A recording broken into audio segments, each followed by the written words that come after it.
Live from the Pathway Studios in Johnston proper, you are live from the Path. Are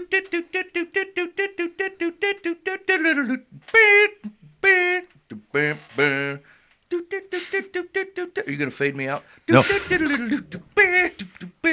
It doesn't do that. Okay, hey, you're listen to me. You're listening to Live from the Path. My name is Ben Foos. Thanks for joining us on the program tonight. This is going to look a little funny. It's going to sound a little funny. You don't care, but we had various bits of disaster in here. Yeah. And so we've completely swapped the audio infrastructure, and so it's just going to sound a little bit different. Don't be picky. But we do got to get going because it took up the whole night, and then everyone's got to go to bed. And yeah. We should have turned the cameras on an hour ago because Leaf got in a 30-minute fight with his chair. Yeah. First he claimed the chair wouldn't go up, then he traded it out for another chair, then he claimed that one wouldn't go down. Yeah. And then it turns out it was Leaf error the whole time. So we traded it back and got a new chair. Yeah, so we went back to the original chair, and then he goes, I got it. Whew. It works. And then all was calm again. Tonight we have a lot of special guests. We're running short on regulars. Boova's still out doing Boova kind of things, and Pastor Dan's out doing Alaska kind of things. And so we got some guests in the studio. We're being honored with the presence of Layla Foust. Layla? Mm-hmm. Okay, we don't do visual signals. You have to say hello. Hi. Good. Bryce Calkins? Hello. Wow. You said say hello. Yeah, I just didn't see that coming. That's all. I feel like and that then, was coming. Leaf Blower, Leaf Clark, how you doing, buddy? Good. Okay, Ben's going to do some tinkering with the numbers. He's not kidding. We really swapped out 45 chords and an entire soundboard. And so, but we do have a good show planned for tonight. One, we have a couple articles we're going to go through. We have some Pope-style advice, which is basically if the Pope were to come to town and everybody were going to get on your lawn and they're like, hey, Pope, you got to give us some advice, otherwise we're not leaving. What would you tell the people that would be both edifying to them, that would bring glory to God and joy to you, and tell the people so they could go ahead and disperse and get on with their happy day? So I got some Pope-style advice we're going to go through there. We got some Dear Life from the past, and we also have an exciting bit of technological development in the up-and-comings. Like, I think Life from the Path is possibly going to offer a new way to take in media. And so I just want you to think about that. I want you to pray about that and be thankful ahead of time before it shows up. But you're going to be very excited because I know I am. Yeah, I think that's probably true. Okay, so here's where we're going. Mike already said it was going on the show, and so we're going to jump right on in on it. Yeah, I got so here's one of there was an article hanging out there. And, hey, first of all, did you guys see? I saw a post from a church this week that's like, hey, we're taking a break for the summer. You should feel free to go somewhere else. Does this seem weird? That's seem like really a weird thing to do? It's like school. That's weird.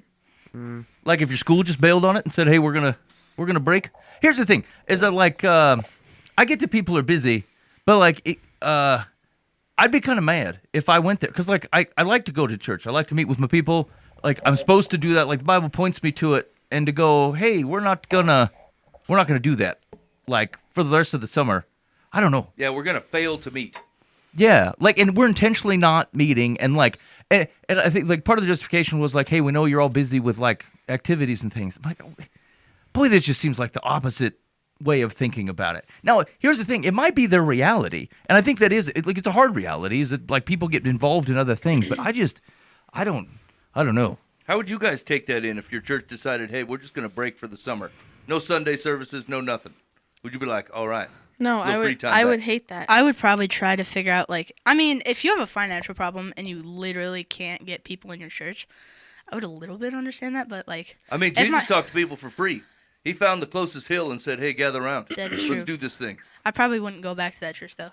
If they were willing to be like, hey, don't come here. Yeah. Well, is this like a decision that the pastor made or a decision that like the whole church made? They didn't air their entire dirty laundry out on Yeah, it on the didn't Facebook. say, but like I just like so if this was our situation, even if everyone in the community said, "Hey, we're going to ball," or like we want to do picnics in the morning and have family time, like we shouldn't meet, I'd go, look, I'll meet, I'll be there, my doors are open.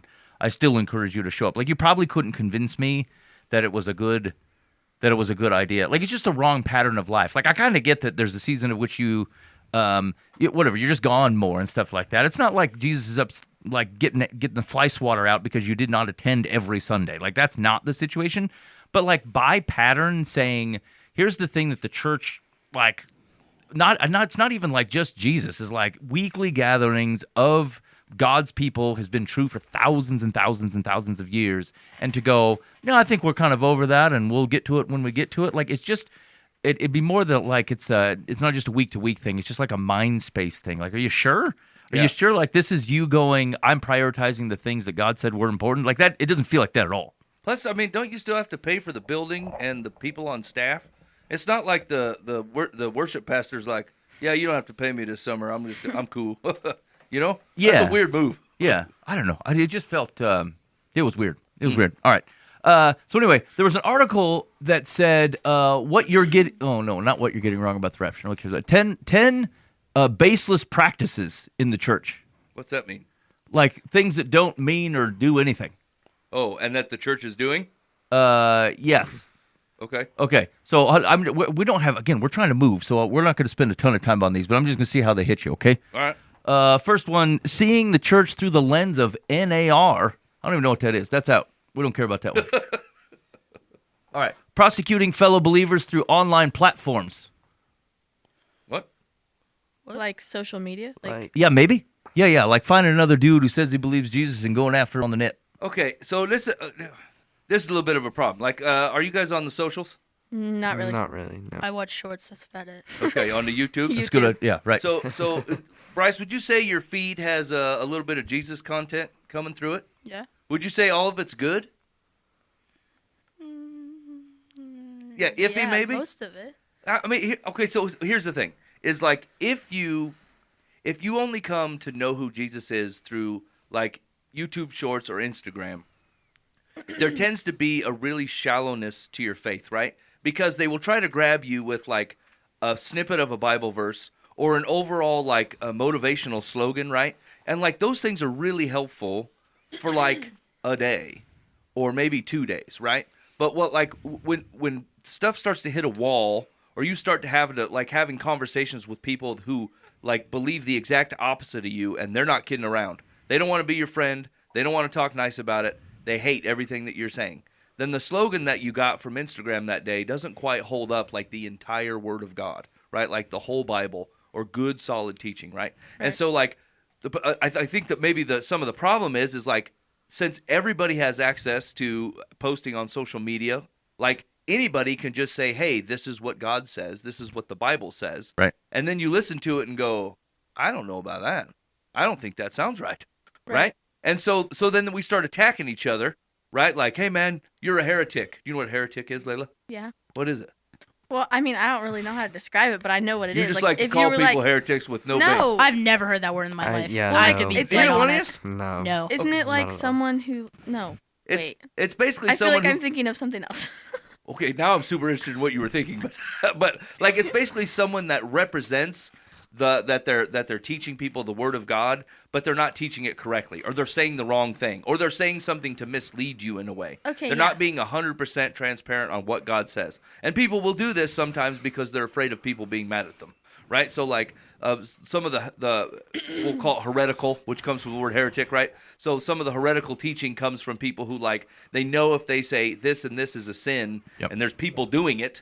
They don't want to say that because they don't want those people to be mad at them. So they're like, well, I guess it's okay. God really says this is fine, right? Which is Yeah. not true. That's what we would call a heretic, right? Okay, I was thinking of a hypocrite. Yeah, okay. That's Okay, what, like, yeah. When you that's, said it, like, what my I was mind thinking of a like. hairy tick. I don't know why. What? I don't trust That those is- guys either for multiple reasons. Yeah, that sounds creepy. I mean, if you're going to leave the house, Tick, you just as well get a razor going and try to make yourself presentable. You know, so at the end of the day, like is this a problem? Yes, I think this is a problem, right? I have a Yeah. lot of Jesus content comes across my Instagram for sure, right? Because that's kind of where my interests are, and they know it, right? Right. But like it varies in stuff that's any good. Right? Like people will just post a thing and say, this thing changed my life, and it's a half of 1 Corinthians verse. And you're like, yeah, that's great. But it's certainly not, it's not going to hold you, right? Yeah. And so like, Right. so people start fighting over the internet and stuff, and then we fight amongst ourselves, which is really no good. God says, don't be doing that, right? You go right to a person when you have a problem with them. You don't like make it for everybody to see. Right. And so, yes, we do this as Christians. It's not great. It's not a good look for Yeah. sure. Yeah. And like, it doesn't tend to change anybody. I don't think you are not held accountable to how people are reacting to you. Like, I don't know if you've ever said a true thing to someone and it like hit them pretty hard and you could see it in their eyes that it was harming them, or like they were taking it in harsh. And so like you didn't quite keep approaching it in the same way.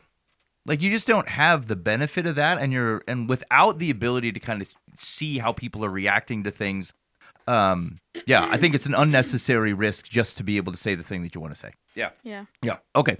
Some of these are dumb. 3, presumptuously calling for a court of heaven. I've never heard of this in my life. Oh, what does the first word mean? Presumptuous. Well, so like you're presuming you're getting ahead of the game by calling for a court of heaven, but like I'm not quite sure what that means, and 2, it's not even presumptuous. It's like just stop. The description is, for over a decade, the courts of heaven teaching has gained traction in certain circles. The idea is that one can summon a heavenly court to break generational curses and demonic strongholds. While there are kernels of truth, God is a righteous judge, nowhere in Scripture do we see mortals initiating heavenly court sessions.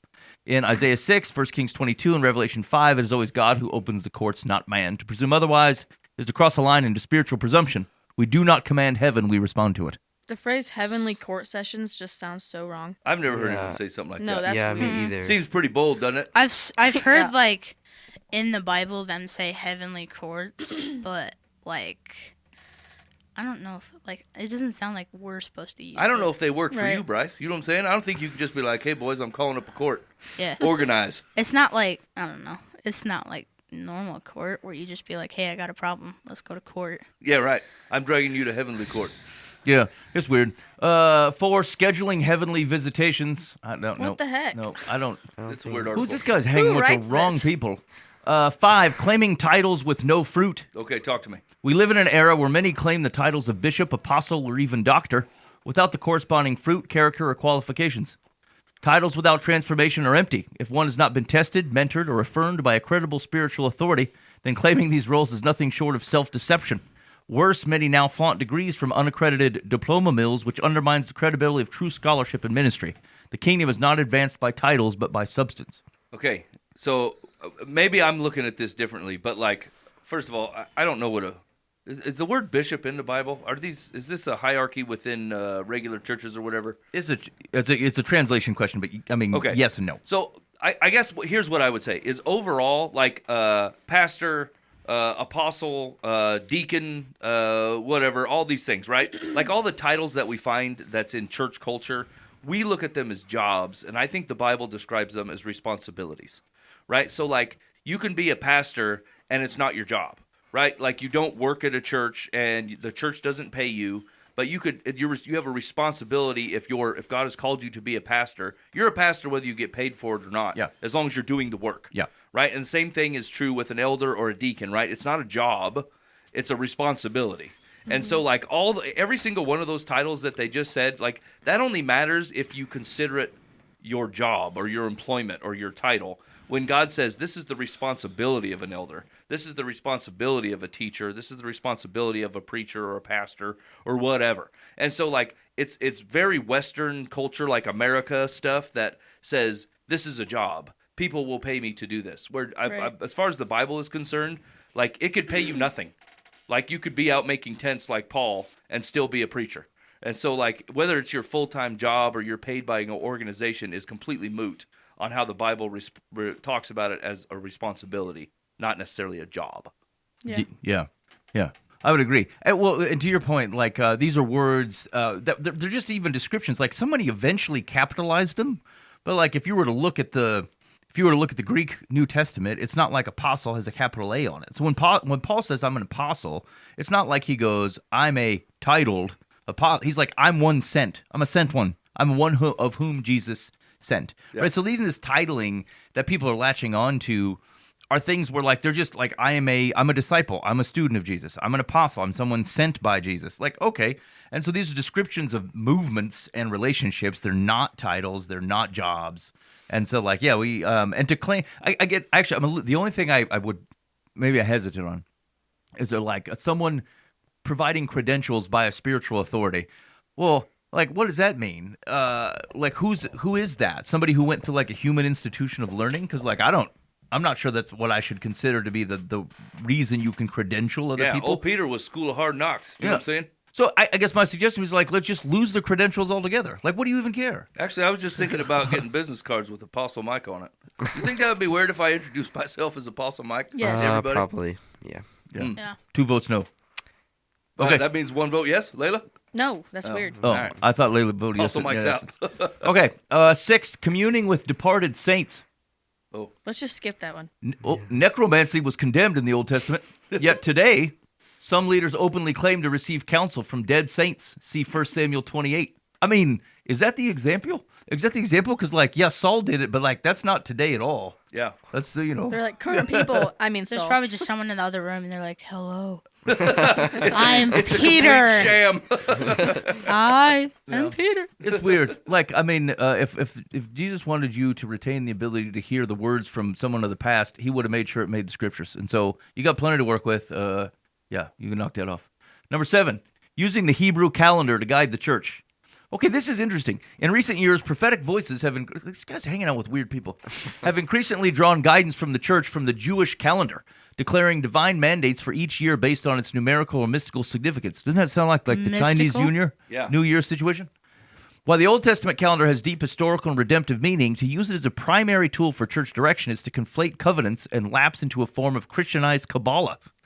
What does that even mean? Yeah, listen, I'm going to be honest with you, Ben. Everything this guy has said or brought up is like 100 IQ points better than I own. Yeah. I feel like he just keeps using a bunch of words, and I'm like, just get to the point. I don't even know what we're talking about. Yeah. Okay. So maybe here's a different question: is to what extent is it valuable to incorporate into your current Christian life things that otherwise match the way God's people behaved before Jesus? So, like, Should we still be doing the Feast of Booze? Yeah. Yeah.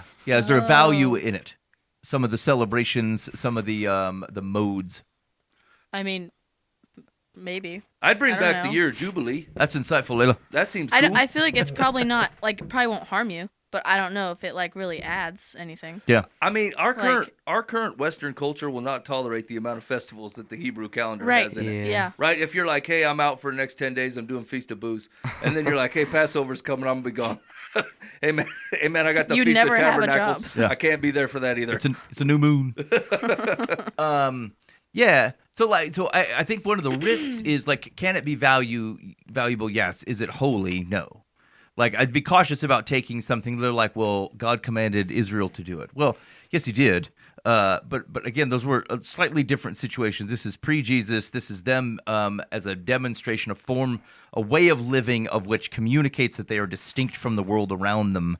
And some of these feasts and celebrations and stuff did that kind of thing. And so it's not – you get this with a lot of Messianic Judaism, like Jews who otherwise, like, they believe Jesus is the Messiah, but otherwise keep to all the other things. Yeah. And they'll hold on to this. They're the guys who gets real fired up about Christmas and Easter and stuff. Hey, I got a question. Yeah. You know how in the Bible there always be like, hey, they killed the fattened calf, right? Yeah. What were they doing to this one?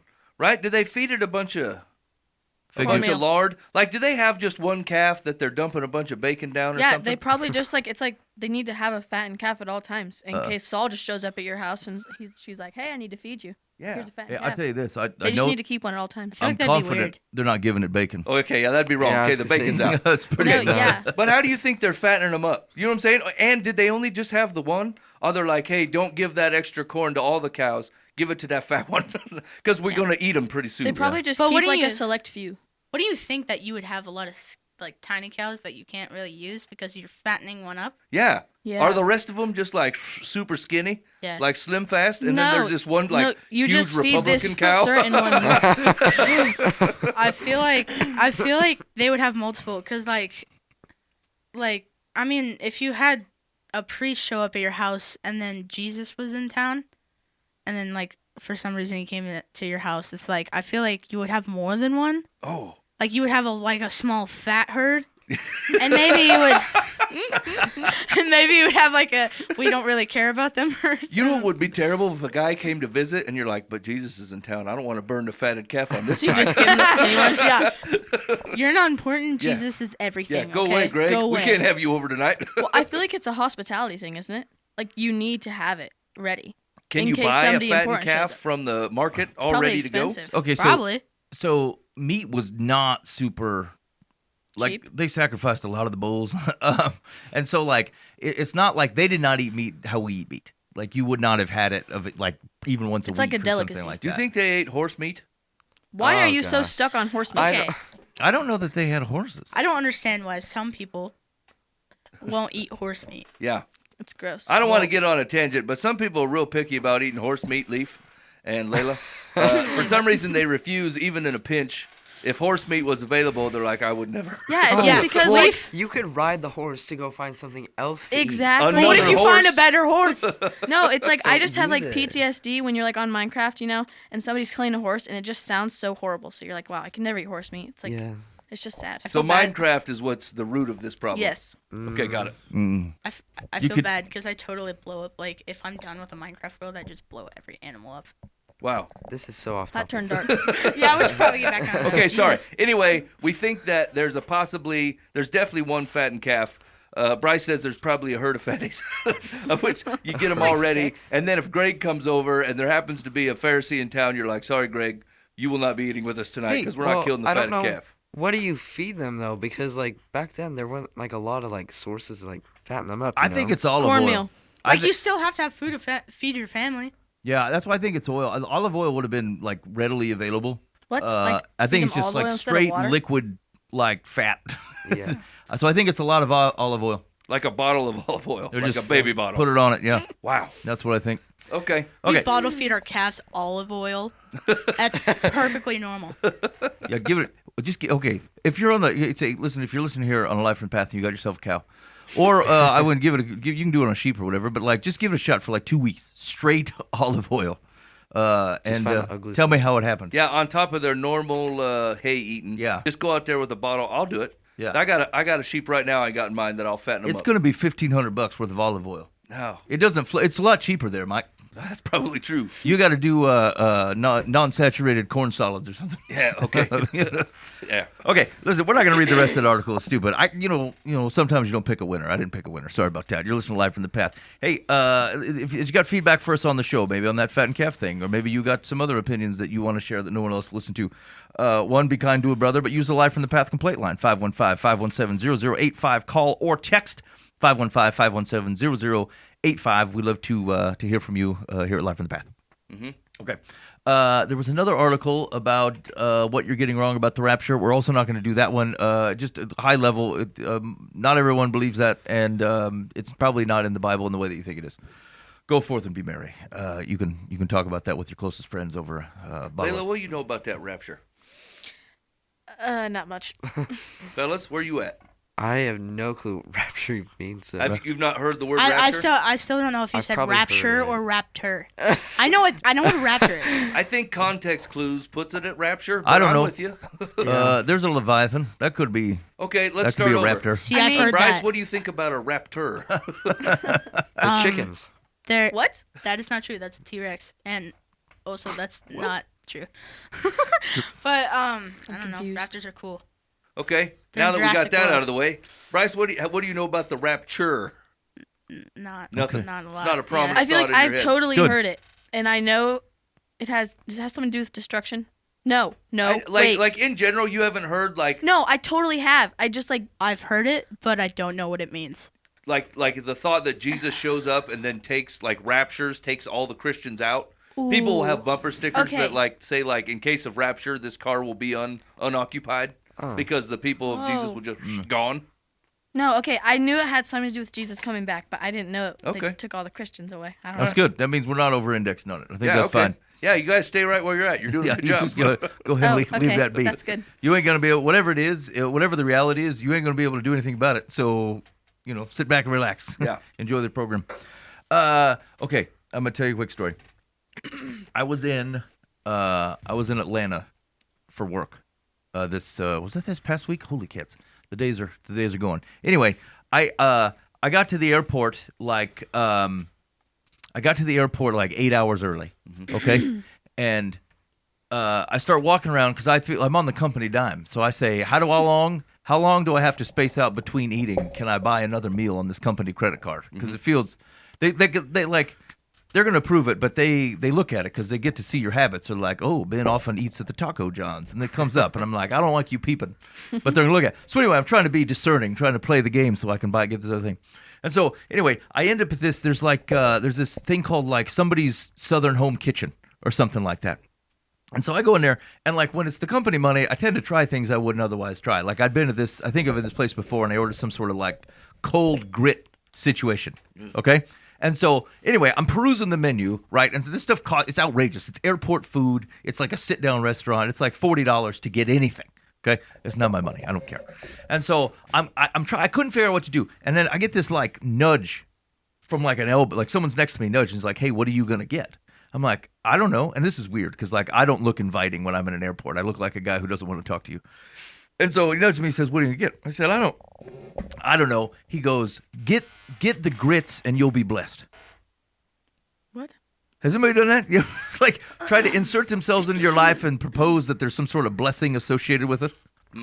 No. It's not happened to That's anybody. never happened. He says, get to the me. grits and you'll be blessed. I said, thank you. But then whatever he was trying to do, I didn't want to talk about it. I thought, okay. But then he kind of waited to see if I was going to order the grits, and it felt real awkward or whatever. I did not order the grits. I got some kind of shrimp dish or whatever. So anyway, long story short, I ate all the stuff. This guy eats at some other separate table, and I start to leave, and he ends up following me back.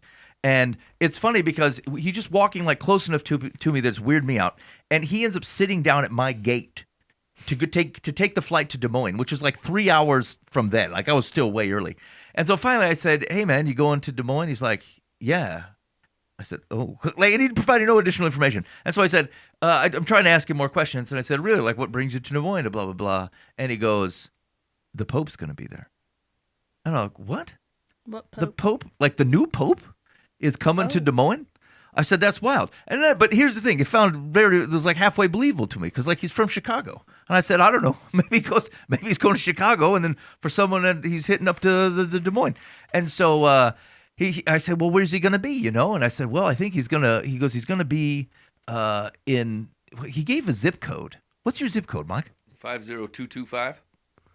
I think he gave it like a 6, but it was like real close to that or whatever. And anyway, he starts describing the place that it's like he said it's outside of Pleasantville. I'm like, that's crazy. I know my brother lives in Pleasantville. And he starts describing this house or whatever. And I'll be doggone it if he doesn't think that the Pope is going to Mike's house. That was his impression, is that the Pope was going to visit Mike's house. And so anyway, I get home before this. He didn't end up getting on the plane. I'm not sure what happened. And so I called Mike and I said, dude, this guy thinks the Pope is going to be at your place. And Wait, like what he was describing was Mike's house? Yeah, totally Mike's house. And so anyway, all these people end up showing up at Mike's house like the next day because this guy's like told other people that the Pope was going to be there. And if a bunch of people show up to your house and think that you're the Pope, you got to do something. You got to give them some sort of advice so that they can like know what to do, like so that they leave. You got to walk out on the balcony and then give them some Pope style advice. What did you tell them, Mike? Oh my gosh, that was a setup. I was like, I wanted to go like, is this Okay. fictional? I know, yeah. I was like, there's no freaking way I didn't know that. Like, what the heck? Oh my gosh. I watched all three of them, and I they're was enamored. not- They're like, okay. what? That was awesome. Mike's like Amazing. staring at me the whole time. That Like, was why is he awesome. looking at me like that? I tried even to crack in a smile to let you know it's a setup, and Lenon's just eyes are moving in wonderment. They're like, what? I was so Wow. confused. I was like, And I was like, How do I not how do you know? guys get in the weird? Like, I swear, the food stories It's are the crazy. weirdest I know. situation. Like the fact that I actually believed you shows how weird some stories you guys tell are. Yeah. yeah. all right. I do have a shirt that says "Eat the grits and be blessed." It's on the way. You do actually. I don't think I've ever. I made up that story right now. I didn't even know what Really? the story was going to be when You I didn't started. even plan that. I thought I was That's impressive. I was in Atlanta That was recently, impressive. and then like I thought, well, I hope it goes from there. No, I that tell you actually what, sounds you really guys, accurate. the fourth wall is gone completely when you're in this studio. Anyway, Mike, the people are at your house looking for Pope style advice. What did you tell them? Okay, so I'd say good afternoon, everybody. Listen, we need to stay connected to God. We need to stay connected on the things that we're doing and the actions that we're taking, because some of the things that we've done in the past don't work every time. And just because something worked in the past doesn't mean you need to continue doing it. And I was reminded of this today because I was talking to somebody about Moses smacking the rock with his staff. You guys remember that story? Yeah. Where the first time God said, hey, the people need some water. You're going to get them some water. Go ahead and tap that rock with the staff, and then water's going to come out. And everybody was like, wow, this is amazing.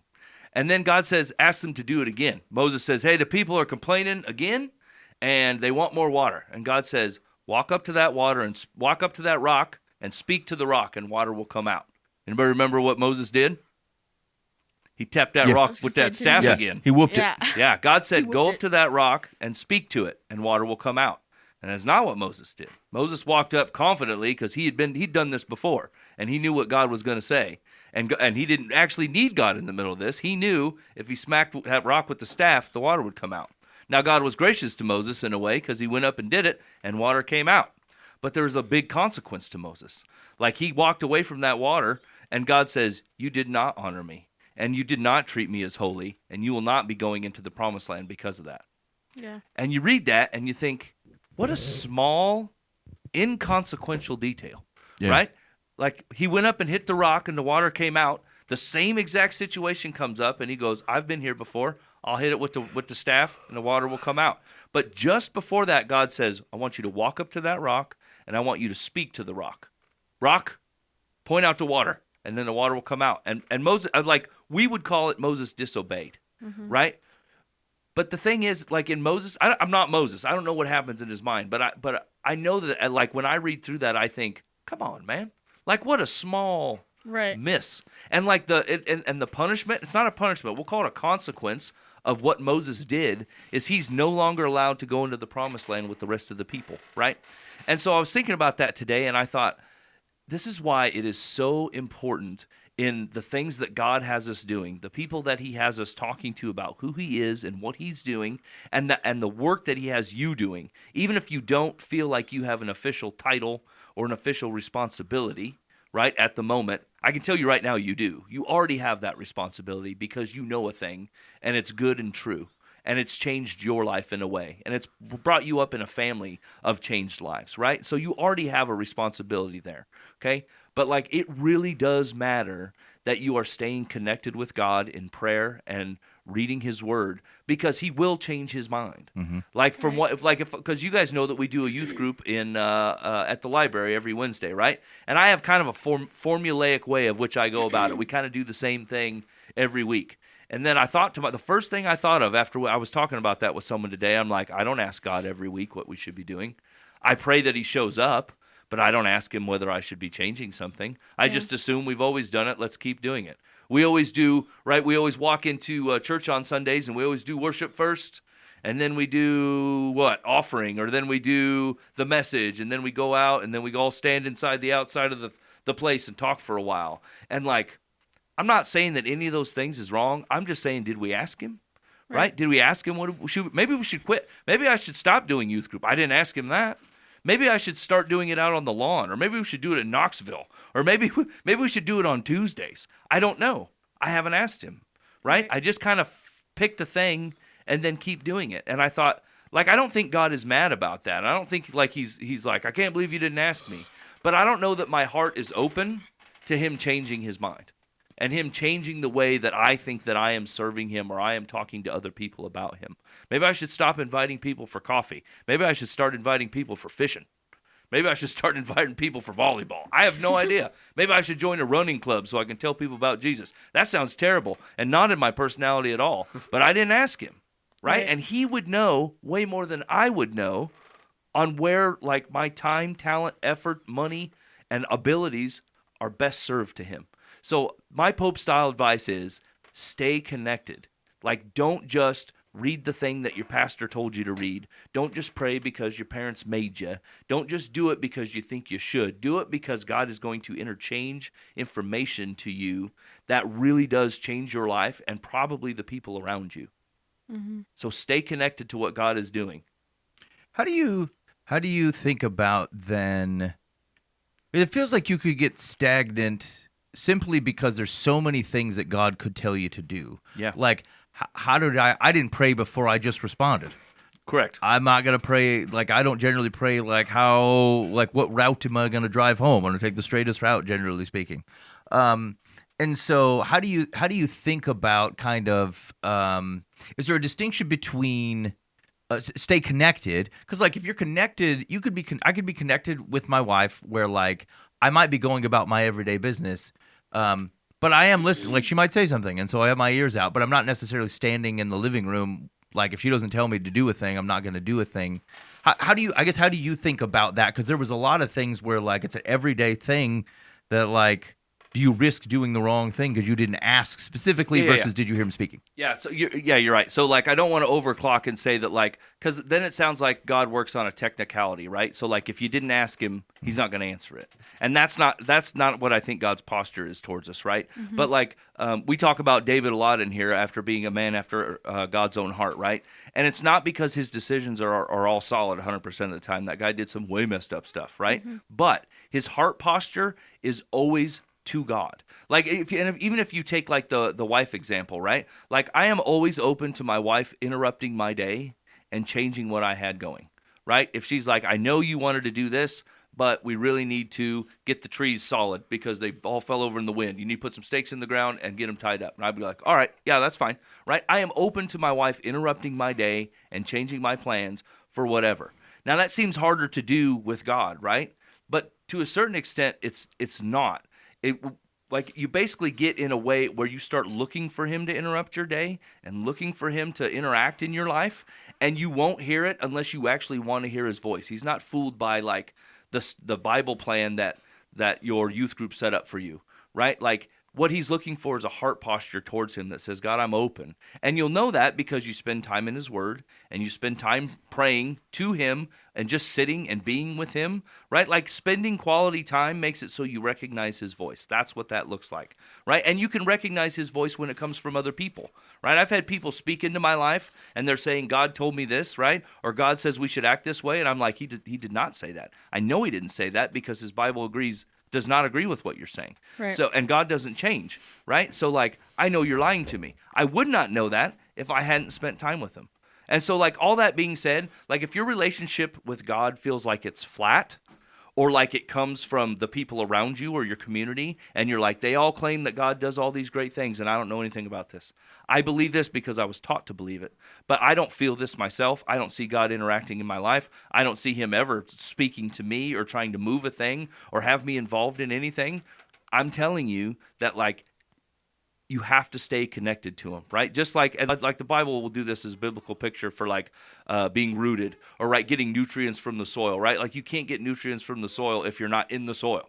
Right. And so like you can get nutrients from other people that sprinkle it on you, but you're not growing on your own. You're growing because other people are pouring into you. But if you want to like know the things that God is going to do and not just presume on all the things that everybody's told you, you have to be in relationship with him. Yeah. Now you can politely get off my lawn. Get off my lawn. The guy was mistaken bringing all these people here. Imagine saying all that. And being like, all right, you can leave my house now. The Pope's not coming. Yeah. Time for you guys to go. It's $5 for parking. Yeah. That's how you clear them out. That's how Yeah. you clear them Catholics out of there. And then I could sell $2 horse meat on your way out. Ew. Leaf's at his house crying. Why? My horse. Why is not the Pope selling horses. horse meat at my fool's house? The fake Pope. I would love to see Mike dressed like the Pope. Yeah, me too. I would find that very uncomfortable. I dress for comfort. I think the Pope dresses for comfort. That's, Yeah, he's from Chicago. No, Those the robes- Pope dresses for show. Those robes are leisure wear.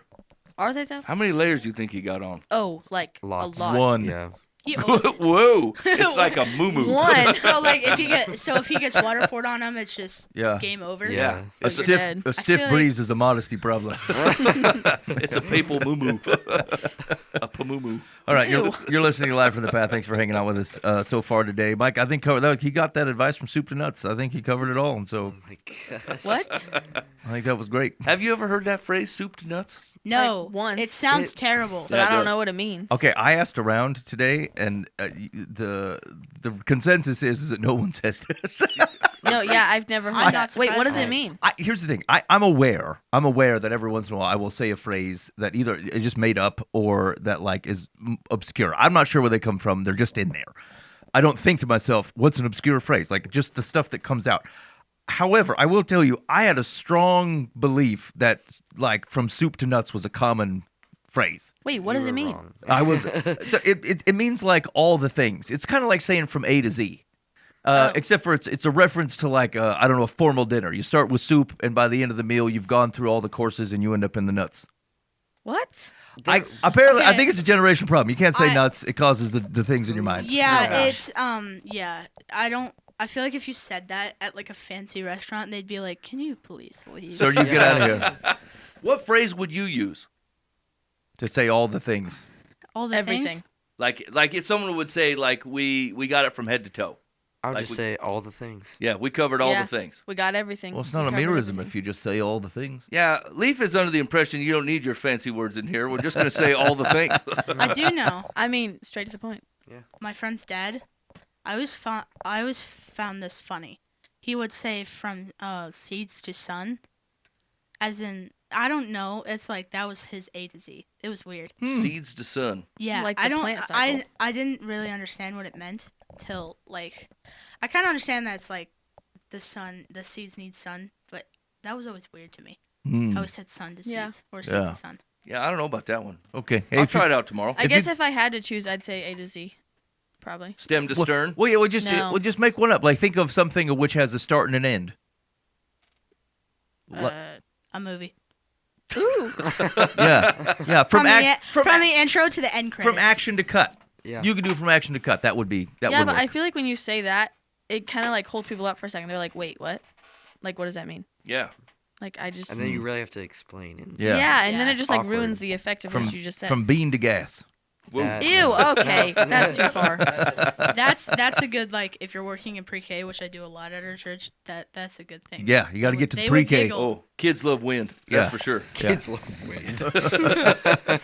Okay, Mike, let's get some Way advice. in the wind. All right, here we go. Dear Live from the Path, the grocery store a mile from our house has recently gone through a major expansion and upgrade. I have shopped there my entire life. The store has 2 points of ingress and egress. That's entrance and exits. I have always entered through the door most convenient for me. If what I need is on the east side of the store, I enter and exit via the closest east side door. Since the expansion and upgrade, they now allow shoppers to enter only through one door and exit through the other. They will soon install gates to prevent shoppers from using the quotes wrong door. I have an injury and I will be having surgery soon. Walking through the entire store to pick up a couple of items located near the exit only door can be very difficult. I am sure elderly patrons feel the same way. I know the store is counting on spontaneous purchases by doing this, but it's extremely non-customer friendly. The quality of the customer service can make or break a business. Without customers, a business will fail. Please send a message to grocery stores to change their minds. Okay, this When guy you is. said, when No. you said like question, I thought it was like, hey, I'm having kind of problems. Like, can you like tell me what like how to fix it or something? Like, I'd like prayer or something like that. I would not expect how should I get to the other side of the Okay. grocery store. Right. The whole entire That's the problem with the last story. thing I This expect. guy's straight up lazy. Like, this He's is. got an He's got injury, an lady. injury. No, Who I the have an heck idea. cares? Use a Okay. wheelchair or get over it. Use He's one of those lazy. Vroom carts that the old Yeah. people use. Yeah. Yes. My grandma had one of those at our No. old store, and when I was little, I used to ride around everywhere. Yes. Yeah. It was awesome. It's They had so easy. furniture Okay, everywhere. you guys are not addressing also, their if problem you at all. haven't- Yeah, if you and- You're haven't- offering alternative No. solutions. If you have an injury, I mean, you're gonna have to like stretch it somehow. I don't know.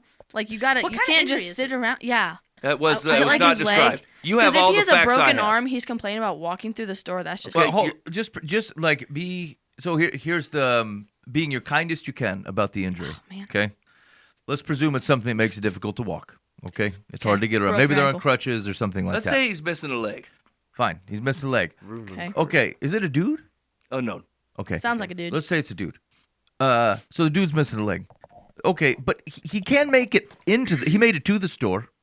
He either drove there or walked there. They won't let him drive in the grocery store, Ben. No, I understand. Okay. But like, so it's not like he's not capable of moving at all. He's not saying he can't even get in the store. He goes in one of the things. He picks up a few items. And so it'd be different if like, hey, I can't do this at all. I need them to deliver the food or something to me. But if we're talking about he can get there, he can get to the different aisles. He just has to go a few extra aisles over or something like that. Or yeah, he can use the produce vroom vroom cart and put the stuff in Right. there. Like I just he said what did he say? The grocery stores rely on customers. You're one. They don't care. Like also, everyone else like- is shopping just fine, and Oh, so- your anger is not going to make a difference. If you have that bad of an injury, you should probably if you can't get like a handicap spot, it's probably not that terrible of an injury. Right. Two, if you're missing a leg, you have alternatives to fix that, like Exactly. crutches, a wooden leg. I understand. Yeah. It's You probably- guys are an unsympathetic No. crowd. Well, I understand. It's probably impossible to Did push you a cart. think about a leg, sir? Yeah. To push Okay, a mister, cart missing a and leg. Hop like- around and get that turkey. But also, I think every store, no matter how big or small, like if you're like, I don't know, like Dollar General size, you don't need those things. But like, I feel like every like Walmart or grocery store should have those like vehicles. The carts, anyway. Well, so here's the thing: here's the rich. Just not that you have to sympathize with the grocer, but like once they started the accommodating for you, like then they have to. You got to figure out how do you sort out all the various accommodations that other people are asking for. And to be honest with you, I've been in a number of stores where the Vroom Vroom carts seem to be occupied by people who are fully capable of walking around the store. Yeah. They just appear not to want Oh to. no, And no, with you. all the like technology that we have, you can just Right. order it and have it Yeah. delivered to your house. If you have like something like absolutely like Yeah. major. Uber groceries, man. No, Yeah. but Dad, what you just Random said, where person, like you feel Walmart like some people Plus. don't actually need it. Yeah. I thought the same thing the other day. We were at Costco. There's a lady in the cart, and I like whispered to Mama. I was like, "Why? She looks perfectly fine. Why is she using that?" And then Mom's like, "Layla, shut up!" And I'm like, "Oh, sorry." And then this lady heard me apparently, and she's like, "It's perfectly fine that you said something, but I actually had back surgery a while ago." And I was like, "Wow, I feel horrible." Yes. Like, and I felt like such a jerk, and I was like, "Shoot." Yeah, that was jerky. And she was actually, she was so nice, and I felt so bad. But then also, this guy, it was a bonus to have a door where you want to get your stuff, right? But like, if there's only one door, Yeah. like you're serious, it's I you're like lazy. Layla's point here. You're right. The situation you had was a bonus, and Right. it was pretty sweet. And now it's come to an end. right. And like, so, get like, over you're it. gonna have to figure something else out. Exactly. The And it's pastries not are like gone. you're going Like- to the grocery store like every day. Exactly, It's it's like like maybe once a a month week. thing. Some people do that Once a though. month. People that don't live out in the country like y'all, like they stop for food on the way home and they just buy what they're gonna cook for dinner that Well, night. also, That's can you true. just choose a different grocery store? If he has something against this one because they don't have. Yeah, He 'cause shopped there his whole life, Layla. Well, yeah, and now they took away his bonus door, and now he's mad about it. Go somewhere else. Okay, I'll tell you this. The Walmart used to make, this is apples to apples comparison. You're going to love it. Walmart made these chocolate peanut butter no-bake cookies. Oh yeah. They were delicious. I used to, before I was married and my wife told me I couldn't do it no more, I probably ate 60 of those in a week. Okay, that's horrible. They were delicious. They were so good. Okay, now what's happened is the Walmart has slowly like inched the price up of these things, and the cookies have gotten smaller and smaller. They used to be the size of like one of Mike's eyeglasses over there, Yeah. and now they're the size of like a quarter. They're super tiny. No, they're not. They're pretty small. A Yeah. quarter? Listen, I'm not exaggerating. It's a world problem. So anyway, Inflation. I tell you this, I'm disappointed in that. I wish the Walmart would make the same ones. But like, I mean, it's their store. They get to go, look, this is what we sell for this price. Do you want to buy these or what? Yeah. And like, I got the choice. I can say, and I can tell them, hey, this has become more inconvenient, and they're gonna go, look, man, we're closing that door because people, they're like, there's theft over there. And so the question is that like, so that it's easier on you, do I lose $2,000 a month on theft coming out the door? Right. Or do I pay a guy $2,000 a month to watch the door so that he can say, you're allowed in, but not you. And then what are you going to do when the guy, he says he can't come in because like you look able-bodied, you're going to end up in a Layla situation where you just like harassed a dude who just got his back all zapped out. Yeah. And so like, it's a real mess. And so bring a friend. Maybe even like find the assistant manager and go, look, man, I just have a hard time getting to this back stuff. When I come in, do you think one of your folks could go grab this for me? I bet they do See, it no that's problem. perfectly reasonable. I bet they do it Especially no if it's problem. like a huge store like Costco, you know, where you actually get your miles in walking around that store. Like, totally ask somebody to help you. They totally would. I bet that. I bet they would do it. Just don't make it like an Sorry. I want to institution get my problem. food and get Also, my miles I want to in. say that Yeah. 90% of stores have the online ordering. You literally pull up. Exactly. Did you make up that number? Yeah. Okay. I You mean, just said it so confidently as if you researched this, and I think you completely No. made it up. Yes, I did. No, Anyway, I think that's accurate, though. Yeah, my parents say I'm too confident, but I said the same You're thing. you're half a liar, Bryce. It's not a true fact. well, I mean, about sorry, That's not about, confidence. It's a bold-faced lie. About it's my opinion. About 90%. it's bold. Mike, it's Is bold. that better? Fair enough. It's bold faced. What? It's not bold faced. It's bold-faced lie. No, it's bold. It is Bold. definitely not bald. I think bold. it's It bald is. face lie. It's yeah. bald face lie. I don't think any of you guys know that. It's I'll not Google it later. No, you don't Continue say on, that. Bryce. That's a Defend your fact, lies. Jack. Um, I heard it from Bryce. Yeah, so it's like so many stores are like that, and there's like, I know Pleasantville only has like a Dollar General, but like, there's a lot of other stores like in other towns, unless you're like just in the middle of nowhere, like Wyoming. Just in the middle of nowhere, there's no towns anywhere like Oddly within 10 specific. miles. Well, Take that, Wyoming. You husk of a nation. I think Nevada's the same amazing. way. I think Wyoming's amazing. Like if you're in the Southern County in British Ontario, they don't know anything about this. Okay, we're going to wrap this up. Here's the thing. At the end of the day, capitalism will sort this out. You guys remember when Walmart went on a big push to do self-serve checkouts, right? Yeah. Yeah. To try to prevent theft. I They're love starting those. to yank them out because No, most they're people not. don't like them. I freaking love those things. And a lot of people They're the like them. best. You're overly invested in them, Layla. No. You got to get your miles in. No, the cashiers But are slow. here's at the end of the day, like supply and demand will straighten this stuff out. If everybody hates this new entrance, they'll put it back, right? And so right now, it seems like everybody else is fine with it, but you might just have to suck it up. Yeah, I think if you, Exactly. I think it's actually kind of a good recommendation. It's like sometimes we solve problems institutionally that you can just as easily solve personally. Don't ask that they move their entrance and exit. You're gonna have to ask if you need help. You're gonna have to ask for it. Yeah. Okay. So the question was, please send a message to the grocery stores to change their methods. Absolutely not. Secular says, I will try, but I'm pessimistic that the message will be heeded. I know many shoppers experience the same aggravation that you are feeling. The supermarket in my city has branches in different neighborhoods. At my branch, the management got the bright idea that completely rearranging the store would generate more sales, forcing customers to weave through aisles looking for items that were once easy to find. I don't know how it has worked out for them because I now shop at a different store. Oh my gosh. If you have that option, take it. Okay, this whole thing is so dramatic. It makes me just. This sounds like small town drama. Yeah. Yes, It it sounds does. like small town like Pleasantville drama. Exactly. I will take sometimes you just gotta give some stuff some time. You know what I'm saying? Like they're gonna say, "Hey, we think this will be better."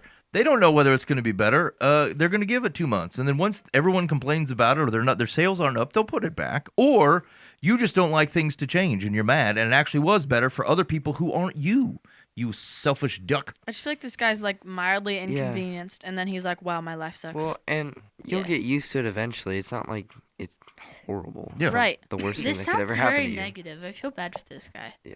Like the fact that he had that negative thought instantly because he had something taken away from him. I think, to be fair, I feel He's this probably a way lonely every bachelor. time I go into Menards that is not set up like my home Menards. Yeah. Okay, I know how that feels, but then also it's not that much of an inconvenience. I mean, like, I'm just not like, figure it this out. is your fault, but I'm like, why would they do this to me? I know where all of the electrical wire is at my home Menards. Right. I mean, I think that's why they have all the signs that say electrical and like plumbing. Yes. All right, Dog. Yeah.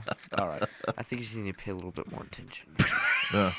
Yeah. You Wow. guys- Leaf's coming off strong. You Like, guys I think are you the need most to pay a little bit unsympathetic more group of people. attention. Yeah, do you even know how to read, dummy? I was about to say that. Hey, I'll tell you this though, like sometimes I feel like these recent generations get a lot of bad rap, but like these folks in this room are saying, look, we don't put up with your business. You learn how to navigate the world. Yeah. I like it. Hey, can you help me find the plumbing? Why don't you learn to read, punk? Yeah, I those turn the glasses world to over to use. these fellas, no problem. Yeah, you think we make signs for our own health? Put your spectacles on. Those poor people that had to hang those signs up. Those signs are so high up. I don't even understand how Yeah. to do that. That's a secondary I didn't think about, how high them signs are. He put himself in peril just so you know where the electrical tell you- wire is. I tell you this, Calkins, you're a wild card. Some of the things I that mean, cross okay, your mind. it would be awkward to see someone in the middle aisle like looking up at the signs like that. That would be weird trying to find the electrical. It's weird watching you do it. Yeah, I know. It would be weird, but like. Yeah, I was confused. Okay, let's move on to the next question. Okay, here we go. Next one. Dear liar from the path, I need help. Oh, God. I'm a 50-plus-year-old, married, well-educated woman. I'm also a kleptomaniac, and I'm not proud of it. You guys know what that means? No. No. I'm- Who can't help but steal. Yeah, she's a thief. Yeah. A kleptomaniac feels like they got to steal stuff all the time. Oh. So it's a prideful stealer. I need help. I'm a 50-plus-year-old, married, well-educated woman. I'm also a kleptomaniac, and I'm not proud of it. It started a few years back, when I accidentally left an item in my shopping cart. Since then, I have found it easy to take things. Shoes, makeup, jewelry, clothing. What? I am out of control. I know it's wrong. I tell myself, that's it. I will not steal. Then I go and I do it again. I Mm-hmm. want to stop this madness within myself, but I can't tell anyone. Please help me. Whoa. This is just You bad just told the self-control. world. I Yeah. just want to know this. They wrote in anonymously. Yeah. First off, find a new hobby. Yeah. What if you can't, though? I mean, okay, listen. I've accidentally done this. I've totally like put something in my pocket at the store, walked out, and then I was like, shoot. And then I just went back and gave it to them, and they had nothing against me. So like, you should have just corrected it at the beginning. You wouldn't have this problem. Yeah. Okay. Shouldn't have taken it. Here's the thing. The thing that you're avoiding doing is the thing that you have to do, which Yeah. is you have to tell them. Like you have to go in. This is true of anything, right? This is true of anything that God says is no good that you're doing, and you think this will go away on its own. It will not. You have to turn yourself in, right? And so like you have to go back to the store. Face the And you have to say, consequences. hi, my name is this. I've been stealing from you. I can estimate it. I think it's probably around X amount of dollars. I would like to pay you back restitution, but what you do going forward is up to you. If you feel like you need to call the police, then I will stay here and wait till they show up. But I want to basically own up to all the things that I've done and have this put behind me. Until you do that, it will continue. Right. That is just flat true. That is true with all of the sin in our life. That is true with stealing crap. That is true with the person that you lied to. That is true with the thing that you're sneaking around doing that you think nobody knows that you're doing. You're going to have to tell somebody if you want it to stop. And that's the only way it gets done. And that's just flat true. And so she's like, I can't stop, but I can't tell anyone. If you want to stop, you will tell somebody. That's how it stops. Right. And it really sucks. It's a very humbling, horrible experience, but that is the only way it ends. Mm-hmm. You guys ever had to turn yourself in because you done something? You don't have to give me a To specific like my example. parents, yes. Wait, Yeah. maybe. I don't know. I stole $2 from my grandma, and my mom made me return it, and I felt like I was going to prison. Like I thought I was going to be locked up for the rest of my life. Yeah. Grandmas are scary. Could you? How Okay. could you? Leaf is I disgusting. did It's your see- grandmama. I did see a video of The Rock, how he was talking about how he stole a Snickers bar from a 7-Eleven every single day for energy when he was in high school. And one day he literally just went back to that 7-Eleven and paid them. He bought a Snickers bar, put down $500 on the table. He said, "You keep this," and he walked out. Mm. And it's like, I mean, That's a way to be. yeah, like I feel like it's cool how he did that, but I understand that's like tipping $5 for him. Like he gets so much money, but like I understand yeah, but I think that was cool how he just Yeah. Yeah. There's no way. There's absolutely. It's not it doesn't stop without you turning yourself in and then accepting your punishment. Right. Like you can't soft sell it, you can't undersell it, you can't pull the consequences out. You can't say, here, I'm just going to give you 1,000, let's forget about this. You have to say, here's what I would like to do, but you decide. What's going to happen to me? I'm willing to sit for it. It's a justice thing, and your heart will not change until you do it. And so, like, unfortunately, like, that's not the advice you're going to want to hear, but that's what you have to do. Yeah. I agree. It really sucks. Did I tell you I stole a conduit bender from my old work one time? Like I borrowed, like for bending what is electrical that? pipe. Oh, okay. Yeah, it was for bending electrical pipe. And then I quit working there. I went and took another job, and I sat down in my shed for a while. And then I passed it like every couple of weeks. I'm like, man, I stole that. Like I intended to give it back. I just never did. And so then like it took like a year, and finally like God was coming after me about it. He's like, Mike, you stole this. And I'm like, I did. So then I went and looked at it, and now it's rusty and really screwed up. And I'm like, dang it. So I went and bought him a new one. And then I went back to my old employer, who I hadn't seen in a year, and I said, hey, I need to talk to Paul. Paul was my boss. And he's like, Mr. Foust, how you doing? He goes, you coming to get your job back? I said, no, Paul. Here's the thing, man. I stole a conduit bender from you a year ago, and I brought you a replacement one. And I said, I'm sorry. I should have had this back a long time ago, but it got ruined while I had it. And this is super embarrassing, but like I brought you one to replace it. And he looked me dead in the eye, and he goes, who gives a crap? He goes, I was this hoping guy. you were trying to get your job back. And I go, no, man, I'm just trying to clear my conscience. I did something I shouldn't have done. And he goes, we literally have 600 conduit benders. I'm like, you got 601, because that's how many you should have had before I stole the other one. He goes, get out of my office. And then I left, and then that was it. But like the thing was, is like it sounds so stupid because I knew they had a ton. I probably could have just figured they won't even notice. But the truth is, I stole it, and it needed to be rectified. And God wasn't going to have that kind of mess in my life, and He made me buy him a new one and haul it back in there and have that whole conversation. And so, like, one, like, think of all the work this does, though, right? Like, one, I set the world back to rights. That wasn't mine. And I put the thing back to where it should have been, and that's fine. Two, it speaks to integrity. They know I follow Jesus there, right? And so, like, it speaks to the integrity that God expects out of His people, and that doing that simple thing speaks all kinds of volumes into the people around you, where you're not doing the things the way everybody else would do them, right? Because God doesn't tolerate that mess. And it is mess. So anyway, yeah, you need to tell them. You got to turn yourself in. Yeah, for sure. Okay, Secular says, stopping this, quotes, madness within yourself on your own obviously isn't working. Embarrassing as it may be, the time has come to admit to someone who is qualified to help you that you need it. Your doctor or medical insurance company may be able to refer you to a licensed psychotherapist while keeping the matter confidential. Please don't wait to reach out.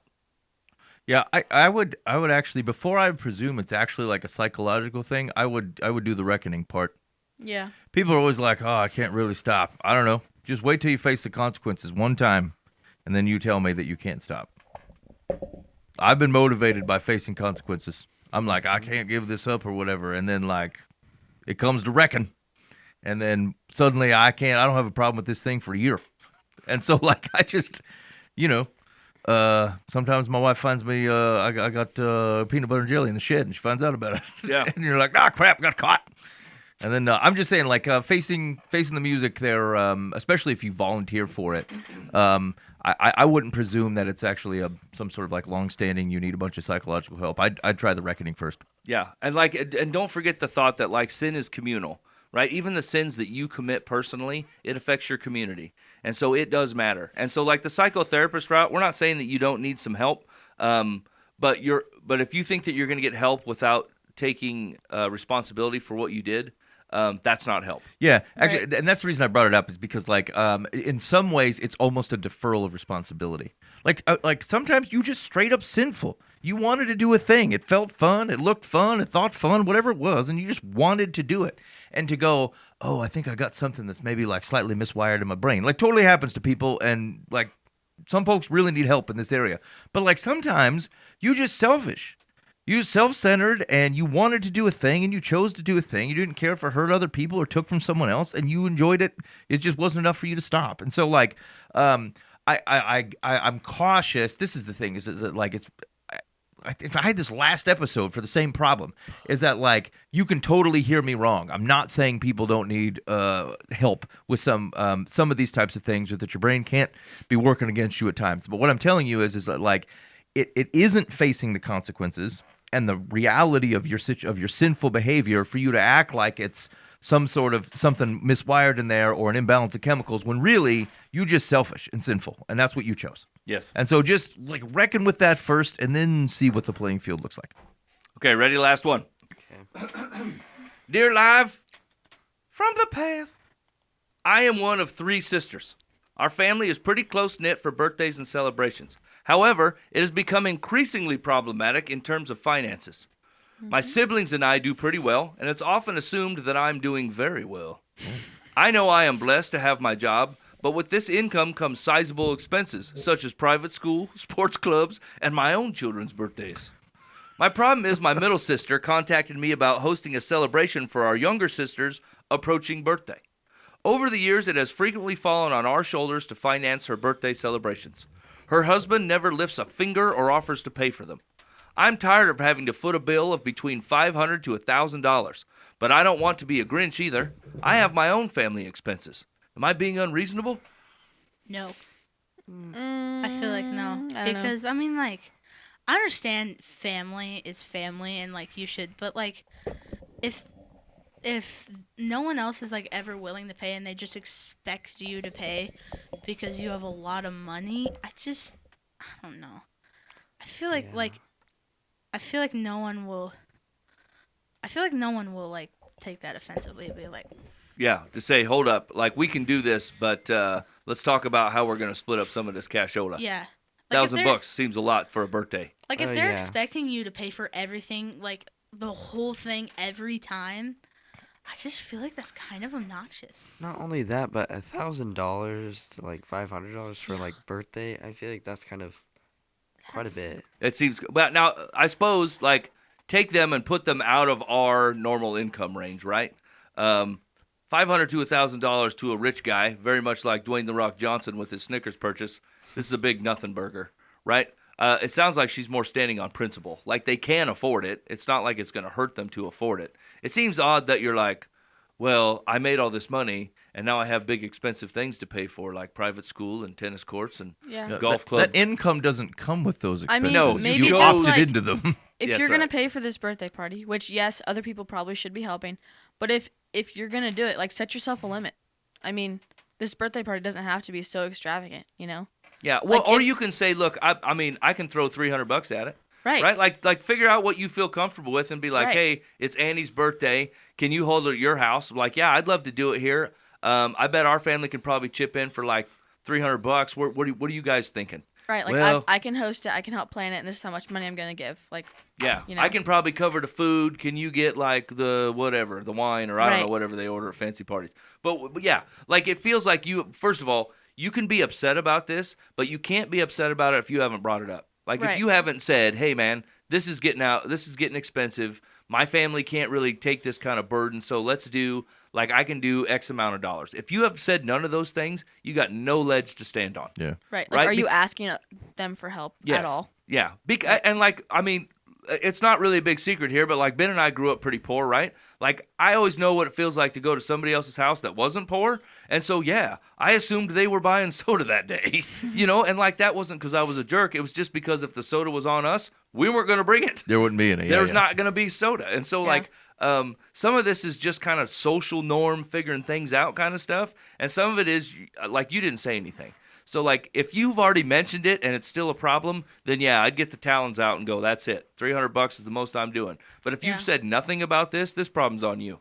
Right. I feel like $1,000 is kind of a lot for a birthday. No, yeah, that's crazy. Like, I feel like okay, I'm an only child, so I'm very grateful for my parents. Yeah. But, like, I mean, just have a good old backyard birthday party. Invite a couple friends. And a band. No, And a band's waiters. expensive. You got to have waiters, Bryce. Just- Come on. Buy a Costco sheet cake. Those things are the best, and everybody loves them. Yeah. Costco sheet cake and some horse meat. Yeah. And invite the neighbors over. Ew. Yeah. No. Like, Oh. I bet that costs you a good, I don't know, $300-$400. Like, probably not even. 300 for a sheet cake? No, for No, a horse. no, for the whole thing. For the horse meat. Yeah, the Oh. horse. I mean, the horses horse are meat's expensive. Well, then Maybe. don't buy horse But meat. like, also like, that could be like if you're just getting a sheet cake and inviting people over. I mean, like, you're getting gifts for your kid because it's your kid. Like, Yeah. you love them a lot, so it's like. But it's just $1,000 is.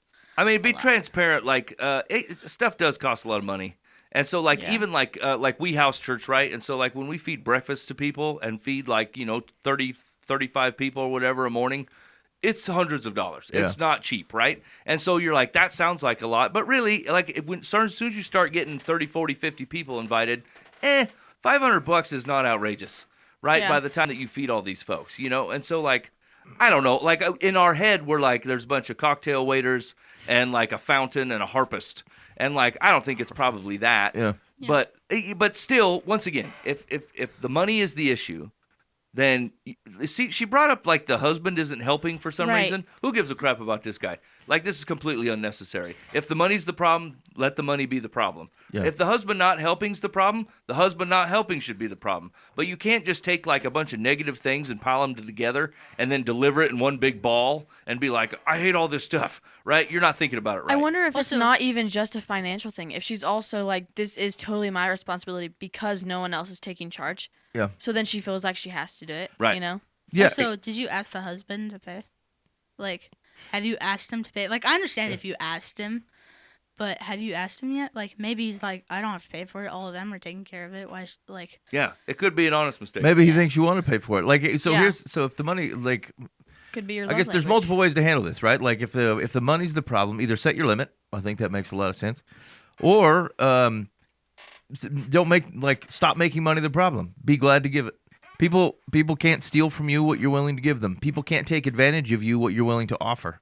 And so, like, if that money actually isn't a big deal, it's just like you feel like your middle sister should be thinking about this. You don't have to be the world's teacher. It's not required. And so, if like otherwise your relationships are good, then like just pay for it. Pay for it. What do you? I mean, like. Do you? The question is just like, why do you care? Hey, it's causing my sister to be like, I feel like they're taking advantage of me. Well, either tell them they're taking advantage of you, so you can stop being taken advantage of, or be willing to just pay it, and then they're not taking advantage of you. They're just accepting a gift. And so, like, you can. I think it's fine to set the limit, but like, you need to check your. I'd check your ego, because a lot of times we're like, I got to teach them a lesson. I'll be honest. We have this problem at my house. I got like, my family often talks to each other as if it's their job to like teach everybody around them a lesson. You always talk like this. You always say this thing this way, blah, blah, blah. Like, it's very hard to take the gracious stance that goes, oh, boy, they said something kind of odd or offensive there. I'm just going to ignore it and otherwise treat it as if they were treating me kind and just go about my business. Like, you do have the option just to not to get hosed off about it. And so if the money's crunching you or whatever, then that's fine. But, like, really, if you're just trying to teach someone a lesson, just skip it. Just go ahead and just pay for it and let it go. It's not your job. I think that's the better route, actually. Yeah. Okay, here we go. Secular says, you are not being unreasonable. You are stating facts. Have a frank talk with your middle sister about your feelings. Tell her you think it's time for the two of you to approach this brother-in-law and suggest he pitch in for his wife's milestone birthday. And in the future, if you plan to host any more birthday parties for her, make them more modest. Wait, so this was only one birthday? Yeah. This was. Oh, I thought this was like an every. Yeah, like an every year thing. I thought this was an annual thing. Yeah, me too. Well, I mean, it sounds like they keep asking her every year. She's just particularly upset about this one. Oh, okay. Yeah. Yeah. I feel like I'd be upset if I had siblings and I were older and they were like, "Hey, my kid's going. I want to go to Adventureland for my kid's birthday. Can you pay for it? Because I don't have any money." Like, people do this at weddings all the time. Hey, you want to be a bridesmaid? It's going to cost you $700. You're like, no. No. Okay. All right, good. Well, you're listening live from the bath. Thanks for hanging out with us tonight. We really do appreciate it. I thank you guys for being gracious with us. I know we started off a little bit tricky there, but I think we got her dialed in. And so big thanks to that. Fellas, thanks for joining us here on Live from the Path. Yeah. If you guys got some feedback for Bryce and Leaf, just hit up the old Live from the Path complaint line, 515-517-0085. Call or text 515-517-0085. Now, it is, I warned you a few weeks ago, the summer does look a little bit dicey. I think I'm out next week, and I think we got some hit and miss going on. I do think there's maybe a good chance we might be able to hear from Buva here in a few weeks, and that'll be fun. He's got a really cool story of Jesus to tell, and so we're excited to hear that. But in the meantime, be faithful in the means. God will handle the ends. You've been listening to Live from the Path. Sorry we ruined it, everybody.